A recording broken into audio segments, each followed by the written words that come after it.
嘟嘟嘟嘟嘟嘟嘟嘟，歡迎大家收聽同你拖，我係今日嘅主持人三師兄，今個月又係我啦。咁今日咧好開心，又邀請咗小新嚟我哋嘅同你拖同你分享。小新，大家好，我係小新。喂，小新啊，你知唔知7月24日係咩日子啊？我知，係咪蠟筆小新第一部劇場版上映嘅日子？哇，係咩？我長知識喎，真係。但係唔係啊，係世界衛生組織訂立嘅自我照顧日。咁佢個目的係希望推動大眾啦，每個禮拜7日，每日24小時都要關心自己，照顧自我嘅健康。所以咧，我哋今日嘅主題就係自我關顧啦。小新啊，你聽到呢個名嗰時，你會諗到啲咩啊？我覺得自我關顧咧，就係人咧可以關懷同埋體諒自身所面對嘅困境，可以察覺內心承受嘅傷痛，對自己嘅關懷就好似對朋友嘅關懷咁咯。要做功課，冇錯啦。自我關懷嘅概念咧，係由美國心理學家克里斯汀內夫喺21世紀提出嘅。咁咧，佢係將對他人嘅關懷咧延伸到自己身上。當自己面對痛苦嗰陣，我哋可以好似關懷朋友一樣體諒啊，同理解自己，對自己予以適當嘅憐憫同同理咁樣。咁你知唔知自我關顧啦有邊3大嘅部分啊？梗係知啦，有做功課噶嘛。嗱，自我關顧咧，主要係由3部分組成嘅。第一個係善待自己啦，再嚟就係共同人性，最後咧就係靜觀啦。嗱，咁善待自己咧，就係當我哋面對失敗、傷痛嘅時候咧，我哋唔會過度去批評、責怪自己，就好似我頭先所講嘅，對最好嘅朋友一樣，好溫柔又咁樣好好咁樣對待自己。而共同人性咧，就係意識到每個人咧，可能都會遇到類似嘅狀況，明白每個人都有做唔好、脆弱嘅時候喎。喂，三師兄啊，如果你有一日咧喺條街度無啦啦撲親，你會有啲咩感受啊？我會覺得好瘀先咯。如果嗰陣時仲冇人幫咧，淨係大家圍住喺網咧，會更瘀。好啦，呢個就係我想講嘅例子啦。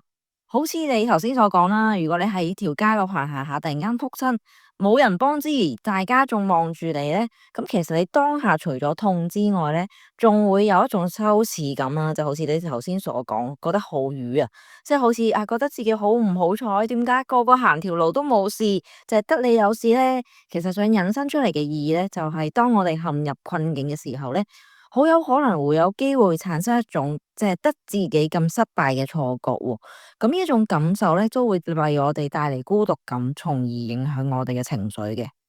咁而共同人性咧，就係提醒我哋喺犯錯、痛苦呢啲咧，都係生而為人嘅一啲好普遍嘅經驗，佢係所有人都會必經嘅事嘅。所以時時刻刻提醒自己咧，係有助減輕得我係咁嘅一種痛苦感受喎。咁你又知唔知靜觀係啲乜嘢啊？靜觀咧就係一個以開放啦、唔批判嘅態度去觀察同感受自己嘅情緒，允許唔同嘅念頭喺腦海出現，接納自己嘅情緒起伏。咁靜觀係人們咧對自己內心世界最真實嘅觀察嚟嘅。咁靜觀有啲咩方式可以進行噶？犀利啦！咁咧較為方便啦，同埋隨時隨地嘅方法有呼吸法啦。咁其實佢個進行都比較簡單嘅，就係你首先咧將個專注放喺呼吸上面，感受空氣嘅流動啦，進入身體同埋完成換氣咁樣，即係一呼一吸嘅嗰個過程。咁喺呢個過程裏面咧，你可能會諗到會產生咗好多想法喺度嘅。咁呢個時候咧可以以唔批判啊溫柔嘅方式。將自己嘅注意力拉翻喺呼吸嗰度啦。咁另一個咧就係身體掃描 body scan 啊。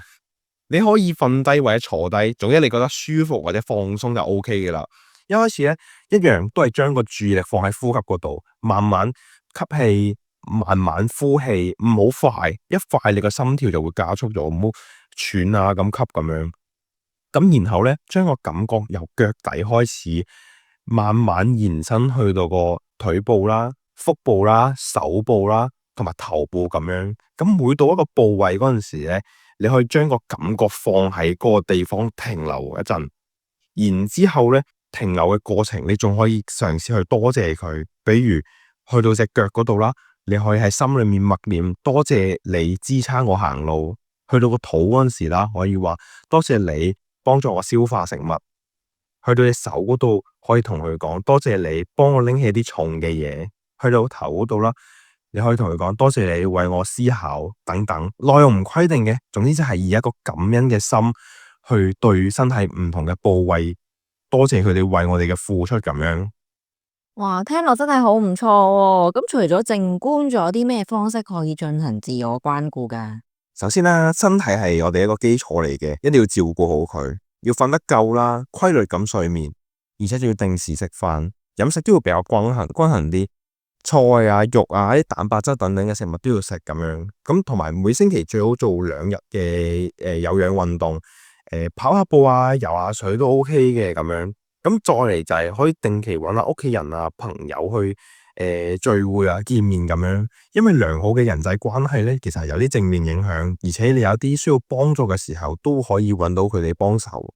咁仲有就係進行一啲放鬆啊、感興趣嘅活動啊，比如聽下音樂、興趣班，或者參加由明愛生命熱線舉辦識己旺系列活動自我關顧工作坊。哇，你轉咁快嘅？冇錯，我哋嘅系列活動喺嚟緊9月27號咧，應該叫做陪你看日出與日落嘅活動。